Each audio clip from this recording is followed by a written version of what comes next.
How's everybody doing? I'm Tom Nyback. This is 365 Days Towards Racial Change. This is day 320. Trying to get that right. I reeled off a bunch of videos in a block. I do them in a block essentially, and I got my numbers mixed up, but this is firmly day 320. Moving right along, 40 some more episodes to knock out. Just moving along. Everybody's got a little downtime. I don't know when you will see this video, but we're towards the end of end of March, and waiting for viruses and hot spots to peak right now. And it just so happens some of the topics I'm covering have to do with economics. The economics is it's the number two concern, right? You got the medical facet of what's going on now, and number two, you have a lot of the financial impact of this disease. A little bit of finger pointing going along, but November, we're really going to see some interesting arguments and responsibilities of certain parties as we recover and come out from this. Now, what I do want to do,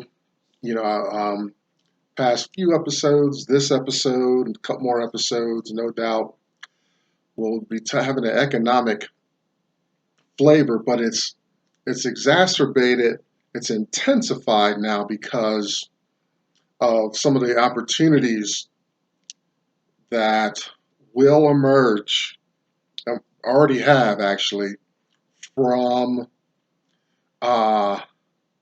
this pandemic. And you're going to see Dr. Anderson, he's almost prophetic in some of the things he wrote about previously, up to 10, sometimes 15 years ago. He was already anticipating some of these changes. Well, we just don't know how they would come about. So this pandemic is one source of the changes that are happening now. So listen, what are we doing here? Part of what we're doing was we're talking about Black issues in America, what it means to be Black. And this is a good test. I'm actually glad I didn't finish this project on time as I was intending to, but that it spilled over into, it's interesting, it spilled over as some very challenging things happened in America. We had the impeachment trials and a lot of political back and forth. Now we got this medical crisis. We ain't even halfway through 2020. Got an election in November. What is that going to look like? One thing after another. So it's a very stressful year. I'm positioned in an interesting way financially and stuff. So it's incredible the way things have calmed down for me. I actually was owed some relief from the decades of either me messing up or the system trying to drag me down and have its claws and hooks in me and stuff. So the Black life, as we get along and move along, it's going to be interesting to see. What's recovery from a global crisis look like for Black folks? It's not like a war over there and something over there and this pocket of people enduring this and stuff like that. It is the whole globe experiencing a simultaneous issue. Now, it's not the first time, it's not the only time we've been in this predicament as world history. There's always been occasional disease moving along. Once we became financially connected and dependent financially, and creating those issues, um, stock market crashes, Great Depressions, Great Recessions, that affects the globe and all that. Um, but I think now that we have really perfected our social media, a lot of the communication networks, social networking, and all this, we are so connected. We're really connected now, even though we are physically separated, but we can still reach out, right? This is a public video, and uh, billions of people have access to this. You know, so we can go and be a part of any community in any way, in uh, any way that we choose. So, but we're at a perfected level now. You know, the recession of 2008 ish, social media had its foothold and was growing.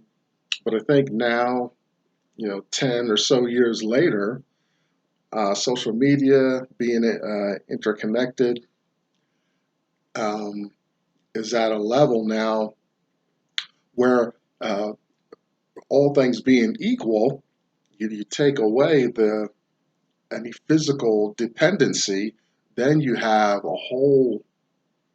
You really don't miss a beat, right? I'm still in school.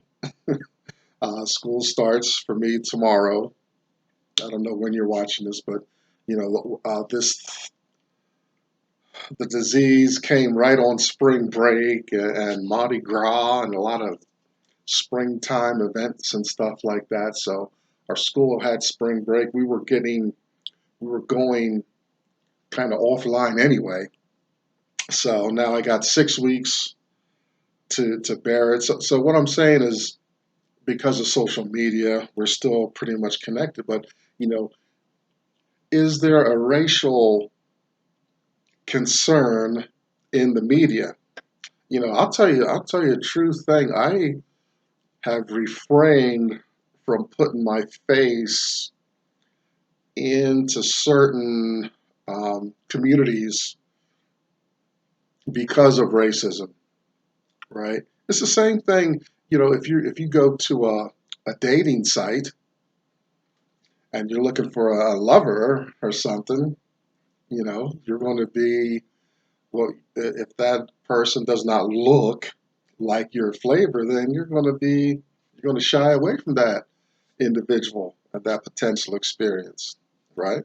Um, I believe racism is just a matter of fact here. I could easily just have a banner or maybe have some animation up here. If I go through this iteration again, maybe we'll do that. Have some sound. There's a lot of things I would change in hindsight, but this is our platform and experience now, so I kind of leave it. I'm going to leave it at that. This is the prototype. So if you will, but we've got to keep in mind that social media exposures, whatever, um, are don't. It doesn't mean that racism has gone anywhere. It's like racism isn't tied to our access to technology, right? Technology doesn't level the field racially, you know. See, now you can, right? Oh boy, we could talk about so many things. Let me just end with this. Racism we already know, or feel at least, I feel like I know, racism is leveled at black people covertly. It's underground. It's not in your face and billboards and lynchings and some of those um, things that white people used to do just publicly, right? But now it's gone underground and exists behind closed doors. And there's still a white collective that's always going to be concerned and always going to resist black success, wealth, opportunity um, in this richest nation. In even in light of all that black people have contributed and bore in this nation, right? This media, how we're communicating, is even another layer to that, right? We got people, you don't know what, we really now don't know what we're doing. Like our media, the internet is such a has such grand potential, but it's balanced with its ability to damage and injure. And we know this from our uh, other countries meddling in elections, putting out fake news. Just look at the spam in your email. I mean, you got people from halfway across the world trying to scam you into some kind of foolishness, right? So those are the things. Racism's not going anywhere and whatnot. And so, me taking the time to talk about economic opportunities, this being a a way to um, connect, galvanize, strengthen um, the group, you know, unify. As this is very relevant conversations because trust me, you got, trust me, there are other groups talking about how they want to come ahead, what opportunities they may be looking at. Okay, keep that in mind. Let's finish up here. Get into some of Dr. Anderson's work here because he talks about it much better than I can, and that's who inspires me. Um, and finally, also with with some of these economic um, episodes, presentations, I want you to think about your financial health, financial literacy. I'm guessing a lot of people are straining, struggling, worrying, but we're going to recover. And if you look around, I bet you there's an opportunity for you to really come out ahead once we get things going again. I definitely have my eyes and ears open. Dr. Anderson, he's written a bunch of stuff. You can find him here on YouTube. I've read 3 of his works. A Black History Reader, 101 Questions You Never Thought to Ask. Black Labor, White Wealth, Search for Power and Economic Justice. This is the text we are in today. And Dr. Anderson's National Plan to Empower Black America, Powernomics. You can find Dr. Anderson at powernomics.com. Behind you see the hashtag #US2 symbol. You'll find black women supporting each other, having their voice, their community. Uh, Black women have some different, unique issues that I'll never understand. We got to give them a shout out, give them some support. Check out Black Enough, BLAGGENUF, kind of a black Facebook experience. If you got a business mind, go to theblackbusinessschool.com. Dr. Boyce Watkins over there hook you up with some neat products. If you can't find your flavor here on the World Wide Web, do what I did.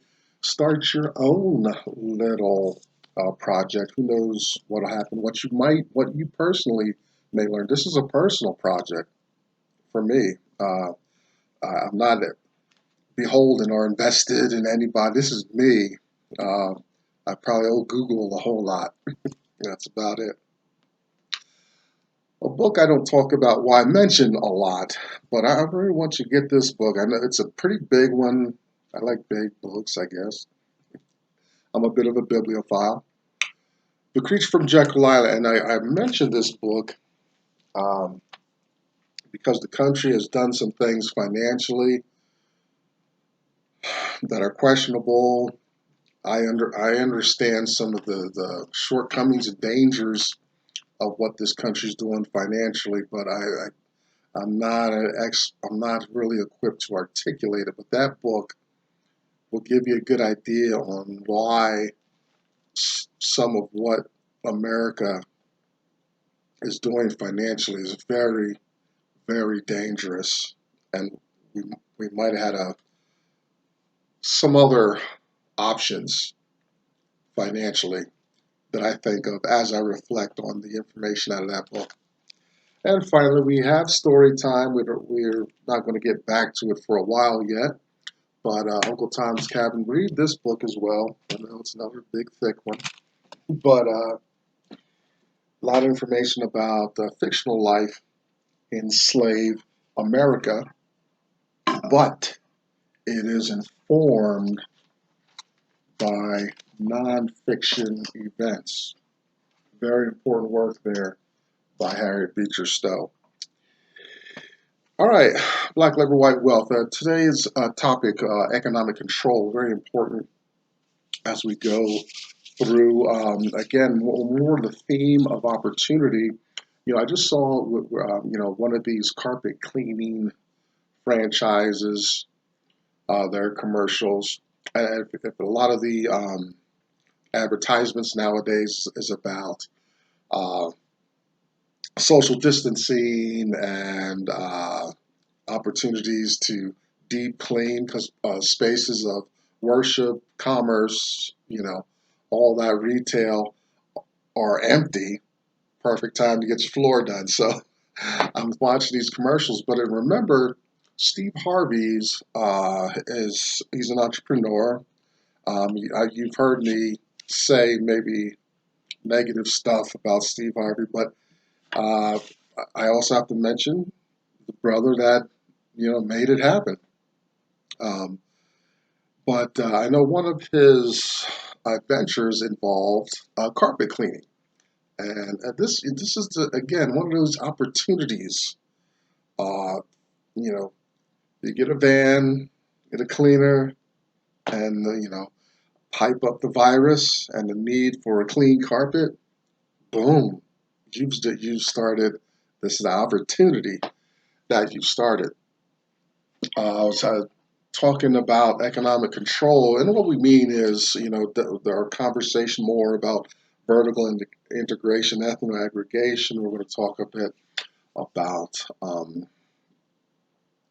ethnoeconomics, which reflects on Dr. Anderson's powernomics. I'll try to unpack a lot of that. But he uses the music industry mostly when we talk about cornering the market economically for black folks because we produce that product, but white folks keep gleaning all of that. He reflected on Berry Gordy, which is a good case. He Berry Gordy built up Motown in Detroit. Berry Gordy, in Detroit, he's using the business model of the manufacturing that's going on. He's had exposure. It's like if you go to LA, a lot of people are screenwriters and stuff because that's the Hollywood is the big industry, all right? So everybody is working on something. Hopefully they can write the next franchise, the next gold mine to have them set for life. Well, in you can imagine in Motown, people are, there's a spirit of manufacturing, machinery, assembly lines, organization, and Barry Gordy brought that to the music industry for black people and capitalized on it. He made it work, right? Um, in an industry essentially dominated by black people. White people right, they have their entertainment, but black people bring the soul, bring the movement, bring some spirit to um, what might be, a rigid demonstration of the arts. You know, oh yeah, white people do entertain and do some very moving, produce some very moving arts. The aesthetics grab me and how I get an emotional response. I would say just the black folks will consistently have um, some life and some flavor in there to put some swing and emotion there, another dimension, if you will, to art in America. Very important. Um, so much of, back around the 1850s, much of the black population considered themselves entertainers. And if you read um, Uncle Tom's Cabin, you'll see something called the Jim Crow line. Like Jim Crow is all it's a real generic term. It's about keeping blacks separate. And Harriet Beecher Stowe, she writes this about a young black girl named Topsy, and Topsy is on the Jim Crow line. The Jim Crow line, Jim Crow's not just mass incarceration of black folks, to keep that free labor running, but the Jim Crow it's kind of a way of life, an attitude towards black folks. Topsy's on the Jim Crow line, right? And the Jim Crow line is, you got the black folks performing, and they either want to get bought, hired, get find some, uh, find some relief somehow, and that's where you find Topsy. She's entertaining. She's singing on the Jim Crow line. The story, uh, Uncle Tom's Cabin, opens up with young Harry, I believe his name is, comes in. He entertains and stuff for a piece of fruit, little uh, quarter piece of orange, right? So this America's relationship with black people as entertainers is extremely historical and very ingrained. My complaint is that black people we're not only entertainment. We have minds, we think, bring solutions, we're philosophers, and we have a lot of other gifts to bring that we should be better consistently compensated for. And our problem, this piece about economic control is it's about black people not understanding, knowing how to glean the maximum profit from their own effort, strength, and resources. That we're always selling it to. So, we need to sell it back to us, right? We get top dollar for this and stay in control. If you notice, some of these internet scams and even legitimate internet companies, they want you to like kind of buy into the franchise, but they still maintain control, glean the lion's share of the profits and all that. I'm very sensitive to that. I really hate that, you know, about that. But they obviously are thriving and in control because people are utilizing, uh, their model service or whatever.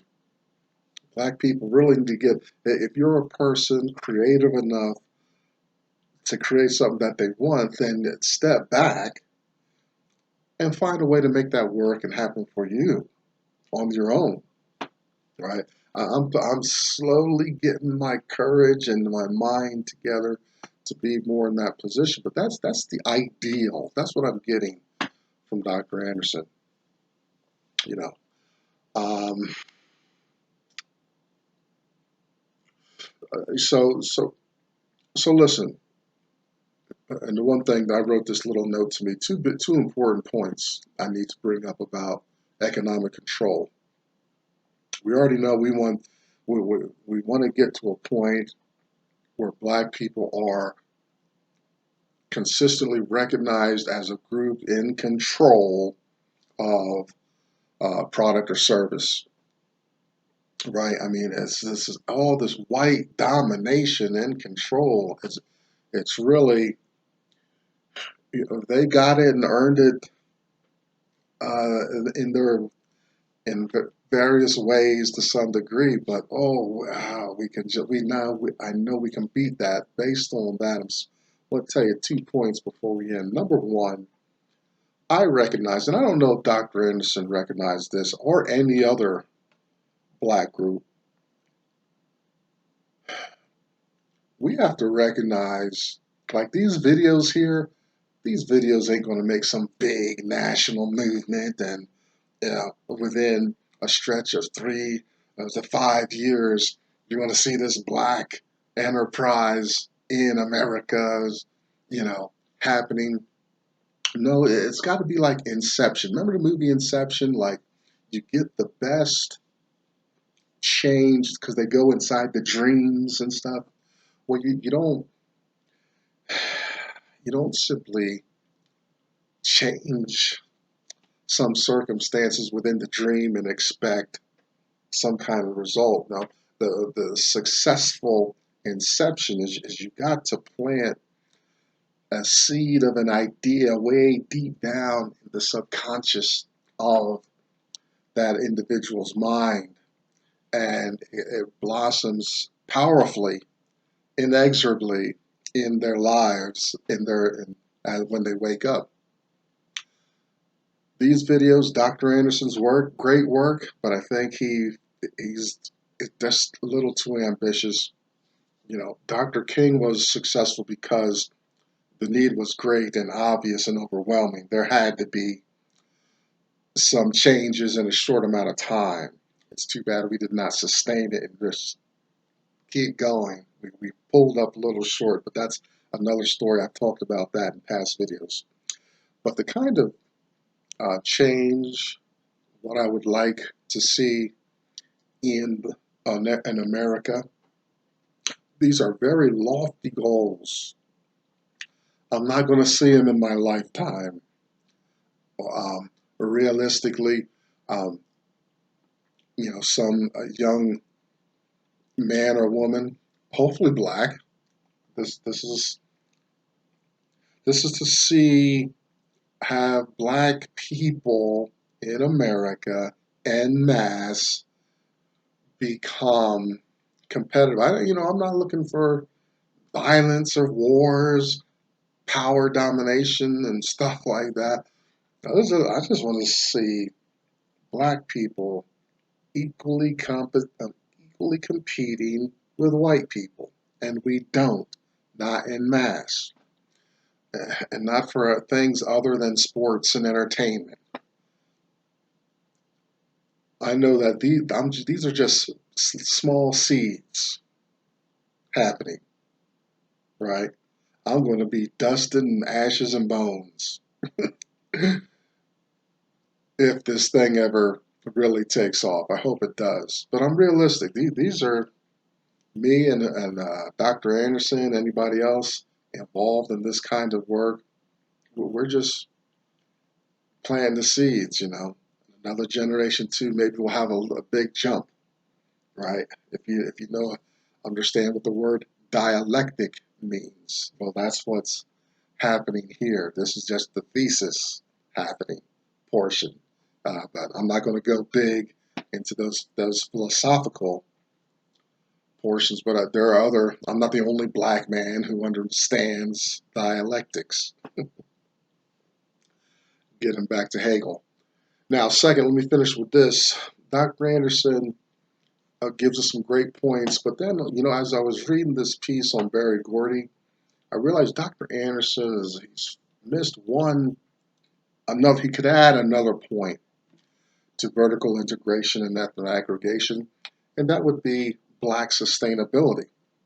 Because Berry Gordy, he got this awesome tool, this machine together for Black people, Black owned, controlled, all this, but then he sold it to the Dutch, uh, Polygram Records or whatever, but it's a Dutch company.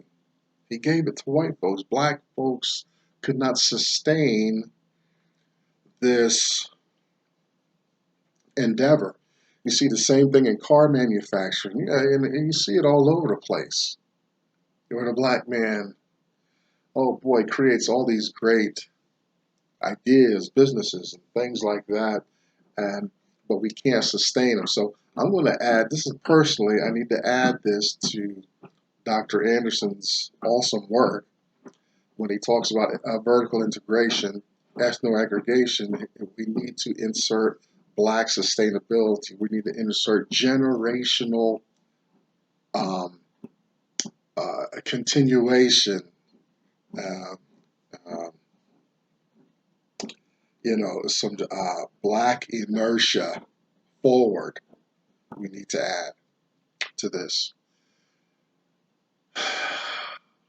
These things are not impossible or out of reach because we're talking about them here and we're giving some voice to them. But it's important to consider what small way, because I'm not going to see some big Black national economic movement in my lifetime. Uh, but down the road, if this video survives and other people take up this kind of work, the potential is unlimited. I'm going to stop right there. I'm Tomlin's Nye back, by the way. That's 365 days toward racial change. Day 320 out of the way. We're going to see you next time. Please keep tuning in.